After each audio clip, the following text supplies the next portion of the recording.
Welcome back to the show, everybody. We got a great one lined up for you today. You're going to love it. XRP price is on the move, but guess what? We're over 70 cents right now, but $120 and $180 XRP price predictions just won't go away. We're going to look at the chart today. Coinbase is in the news, and they got a license. You're going to like it. Resort World's casino and cashless gaming. Hello. And then the IMF and SDRs, you're going to want to hear about that. Brian Brooks, Binance CEO, speaks about crypto banks. We're going to get into that. And the former Bank of England, Mark Carney, says a new monetary system is heading our way. Let's roll that beautiful intro. Here we go. This is Digital Perspectives with Brad Kimes. Subscribe for new content notifications. Now, here's Brad Kimes. Come on in.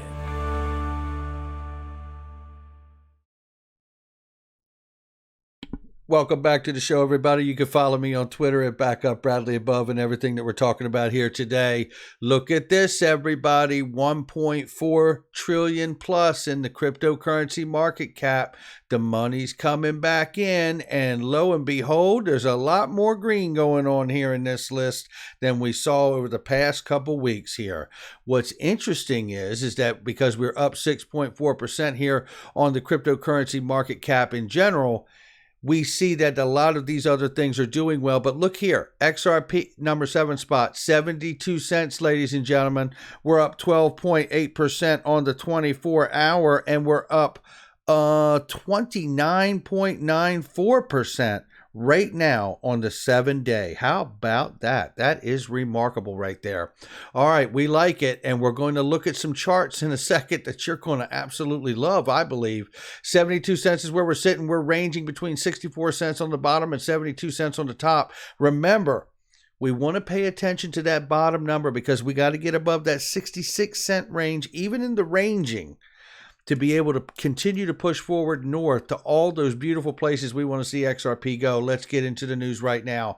This starts with Resorts World, which is a new Las Vegas strip, and they're about to really come out and hit it hard because we know that the pandemic has affected everybody, and obviously resort gaming towns like Vegas have been hit very, very hard. This is exciting. This is Julia Chatterley talking with the CEO, I believe, of Resorts World.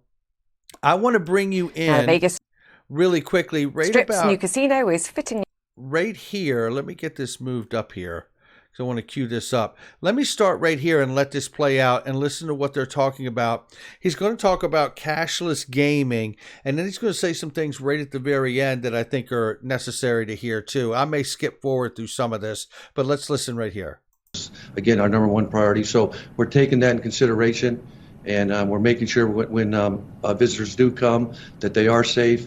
The employees with masks, we're following all the guidelines. But right now, I think people just want to celebrate. You know, it's been a tough year and a half, like I keep mentioning, and Vegas is no better place to come than anywhere in the city to just celebrate all the things that have happened in the past. Yeah, let's forget COVID, please, if we possibly can. I mean, one of the things that we've seen throughout the pandemic is the shift to cashless technology. And I know you brand yourself as being the first cashless casino. Talk to me about the digitized gambling experience, because this is fascinating to me. How does that work? Yeah, we're really excited about that. We took advantage of technology. So we have cashless systems on the casino floor at the slots and table games. So everything's on your e-wallet. Walk up to the table, swipe your card, we give you your chips, you play, swipe it when you're done, and you can just move from one table to another, to a slot machine, to a restaurant. And it's all on your phone, and they're all RFID chips. So the only one in Las Vegas to have this, and a state-of-the-art system. What capacity do you have at the resort for people coming to stay? Just to give us a sense, I'm just looking at the scale of the investment here and just wondering, how long does it take to recoup some of the costs, particularly given, as we've discussed, some of the challenges that we're facing with the early stages of recovery here from COVID? Well, it's going to take a little time to recover, but we're not going to ramp up. These properties are set up today to make money right away. Now we're going to ramp up on our occupancy. We opened up Thursday purposely to get ready for the 4th. We think it's going to be the biggest 4th of July that Las Vegas has ever seen. Wow. There's a big fireworks. So we'll be at 100% this weekend, which is amazing when you just open a property 7 days before. But we're ready for it, and we're excited to have everybody come this 4th of July.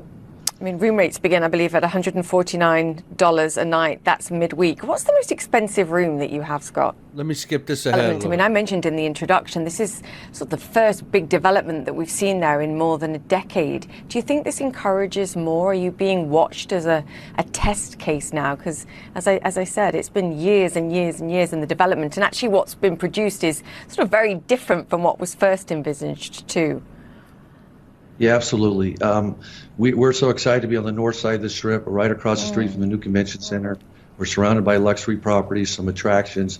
So we really think this is going to kickstart more development here on this side of the Strip. And you saw the stadium just opened, a couple new properties in Las Vegas opened, smaller but new properties, and they got the Sphere under construction. So it's good signs that there's things happening here in Las Vegas.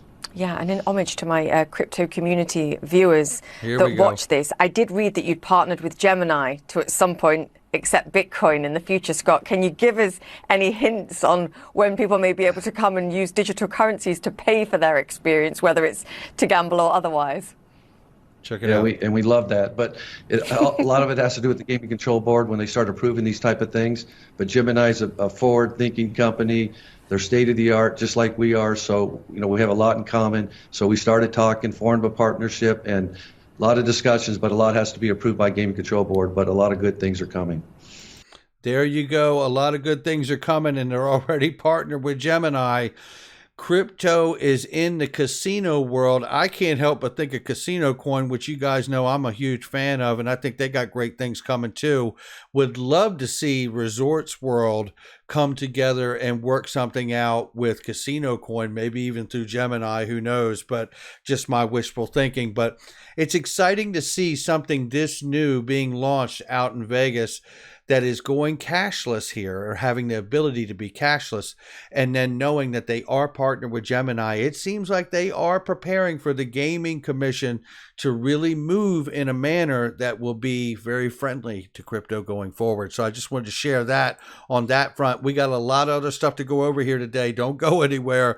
James Rule XRP reminds us that Germany grants Coinbase license for crypto custody service. This just keeps getting bigger. I remind all of you right now that I Trust Capital, which has over $1.5 billion in crypto custody right now, and they are using Coinbase's crypto custody. Remember, if you're looking for a killer IRA, crypto gold silver IRA, iTrust is the best in the business, and you can get some great deals with them. You can even move your IRA that you have currently, no charge, over to iTrust and get a deal there too. All right, so looking here, compliments of Ian Northing. This is from Michael Val, 5 Links, Washington International Monetary Fund, says it is expected to complete the process of new allocation of special drawing rights by the end of August. Now, this should be interesting because if you remember, I think it was like 500 billion. Was it 500 million or $500 billion worth of money has been given from at least the U.S. to the IMF to allocate new SDRs around the world for obviously the trouble that everyone has had during the pandemic. We'll keep an eye on it. We know that the IMF has put out lots of PDF files where they are big fans of RippleNet. They understand Ripple. They understand XRP very well. If this plays a role, this will be something we will watch very closely to see if it develops any further.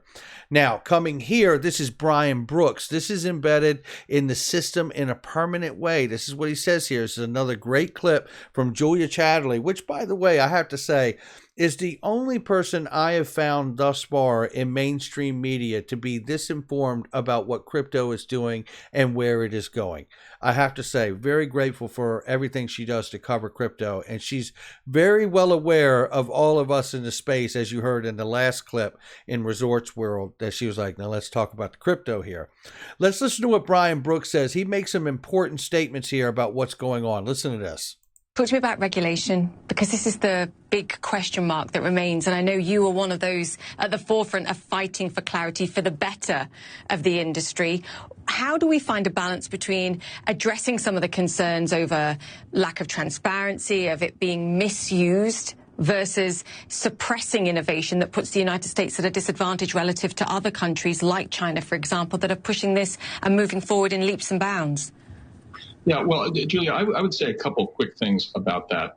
First of all, now that we're at a $2 trillion market cap in crypto, I think the fear that regulation will somehow banish or suppress this, that's gone away, where it's too late for that. Too many people are here. There's too much value here. So that's the good news, as we've crossed that Rubicon. The other thing I would say is during my time at the OCC, we did some things that are fairly permanent, right? We chartered crypto banks, for example, and those charters can never be taken away. So this is now embedded in the system in a permanent way. Now what we need to start thinking about is what should the content of these regulations be? And before he says another thing, these have been embedded in the system in a permanent way. First of all, you can't say it any clearer than that, but just to reiterate here, he's saying this is not going away. Crypto chartered banks are here, and they're here to stay. Now let that roll around and you crawl for a minute. That's a big deal. Never before in history has that been a thing, and now it is. Now this is incredible. He makes some more strong, powerful remarks right here. Listen.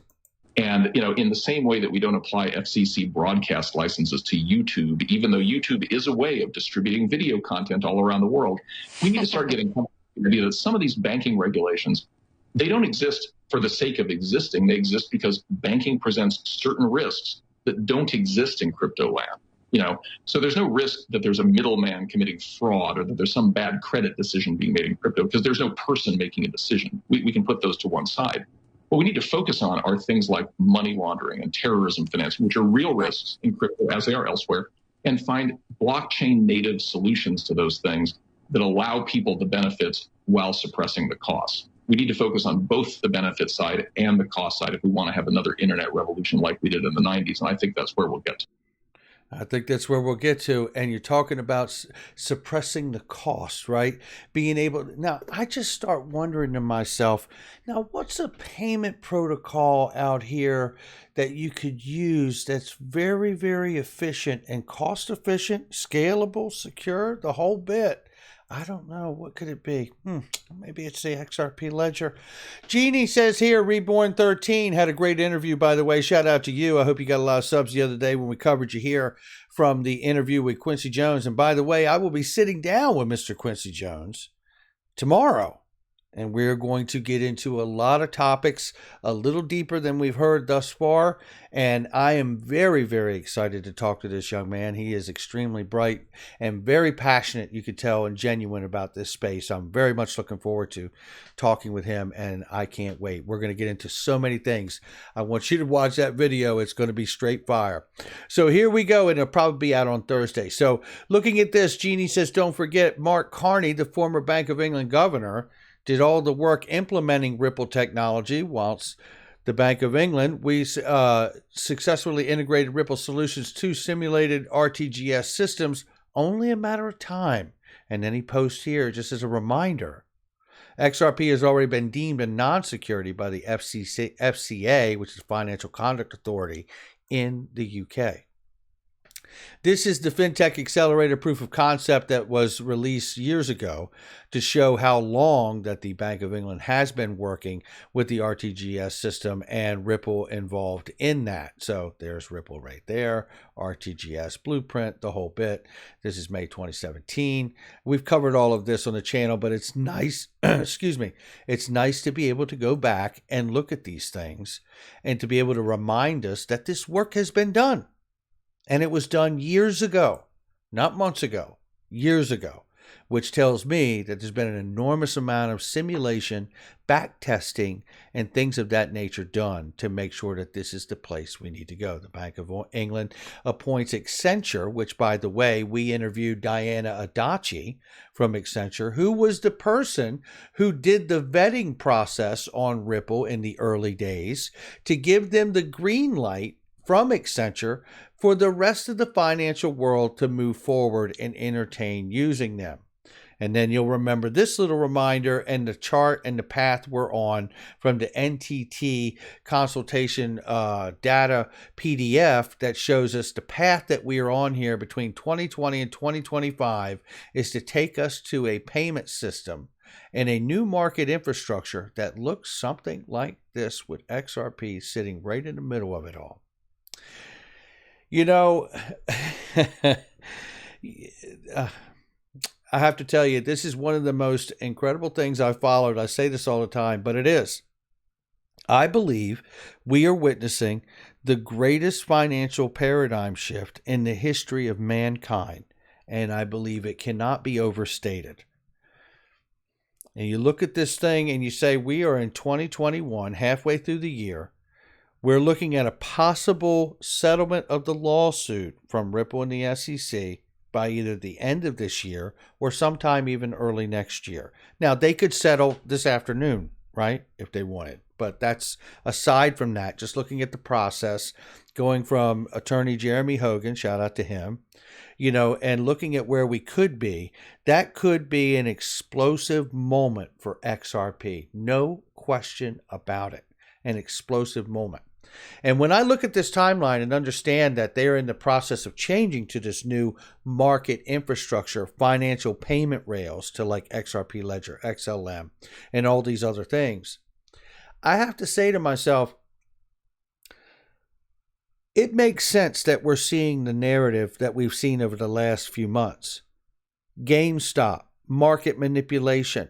And why did that happen? Because the market infrastructure for the securities market is antiquated and vulnerable. That's the point they're making. The U.S. pipeline, cyber attack, the largest meat producer in the U.S. or the world, attacked. What does that say? Antiquated infrastructure. You know, every so often you have to go out and the government will do contracts and do schools, roads, and bridges. Well, I think in the next market infrastructure bill, we may just see them add into schools, roads, and bridges and updating highways and all of these things. We may see a part of that market infrastructure bill involve moving the financial markets to a new set of payment rails that are way less vulnerable or not vulnerable at all, like the XRP Ledger. With that being said, let's go ahead and take a look at this. Let's get into XRP price because it is on the move. And this is why I follow the people I follow that do technical analysis. And it's why I call them experts. They have told us for weeks not to panic.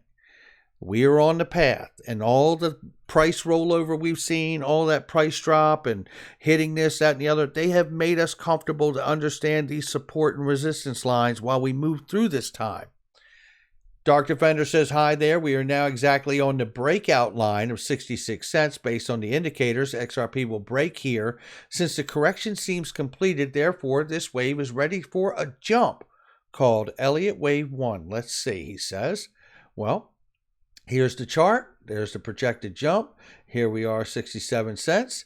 Now, will it hold? That's the question he's asking. And that's the question we're all asking. The point is we're at 71, 72 cents here for a high so far today. We have crossed the 66 mark, but we have ranged down below 66. So will it hold is the question that he's asking, and we're all asking.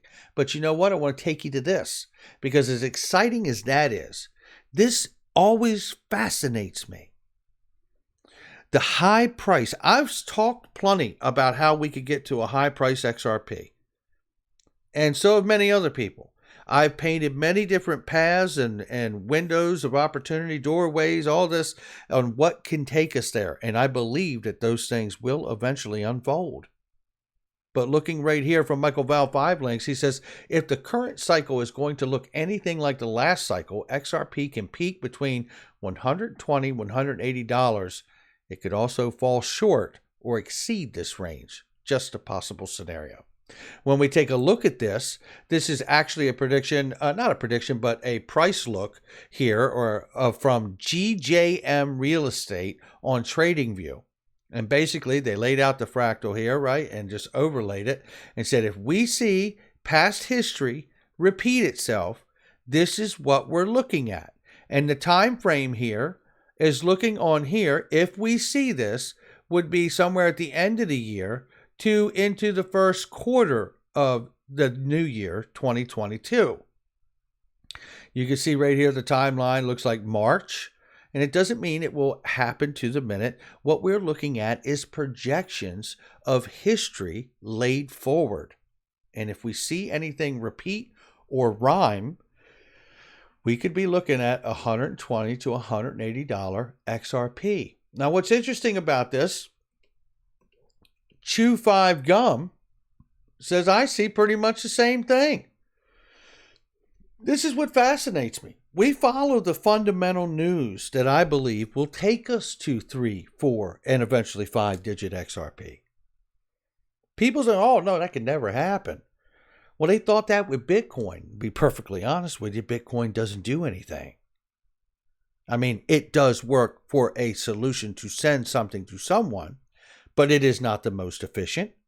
It costs a lot to use it, and it is not a solution for the future. I'm not saying they can't fix it, but that's where it stands today. Looking at this, they say the same thing. We could find ourselves moving up here, and if the fractal they lay over here, you could see it starting out where it hits at 10 and then ends up moving and busting up through here. And again, they're seeing the same timeline, February, March, right around here in the same thing, and it could take us to $178 in that look at the chart right there. It fascinates me how all of these technical analysts, for which I am not, find themselves on the same street of the same neighborhood, regardless of how much sideways movement or price rollover we have witnessed.